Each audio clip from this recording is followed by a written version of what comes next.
அஷ்டமாகாளியரில் ஒருவரான 3 முகம் கொண்ட முப்புடாதி அம்பாளின் தல வரலாற்றை காண்போம். முன்னொரு காலத்தில் ஓர் ஊரில் மக்களின் அநியாயத்தால் உக்கிரம் கொண்டாள் அன்னை முப்புடாதி.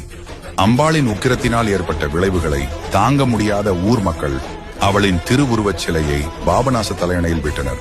அன்றொரு சமயம் ஒரு மூதாட்டி கனவில் அன்னை தோன்றி, நான் தான் அன்னை முப்புடாதி, நான் பாபநாஸ் தலையணையில் நீருக்குள் இருக்கிறேன், ஊர் மக்களுடன் வா, என்னை கொண்டு செல் என்றாள்.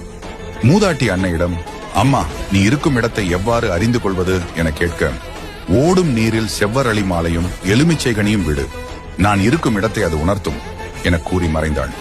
அம்பாளின் உத்தரவு படி ஊர் மக்களுடன் தலையணைக்கு சென்றார் மூதாட்டி.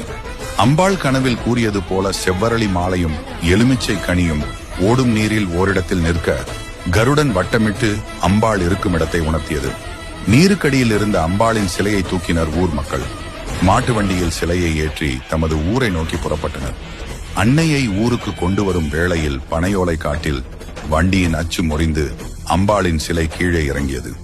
மீண்டும் அம்பாளை தூக்கிய போது சிலையானது நகரக்கூடவில்லை. அம்பாள் இந்த இடத்திலேயே இருக்க ஆசைப்படுகிறாள் என்று உணர்ந்த மக்கள் அம்பாளை சுற்றி பனையோலை கூரை அமைத்து வழிபட ஆரம்பித்தார்கள்.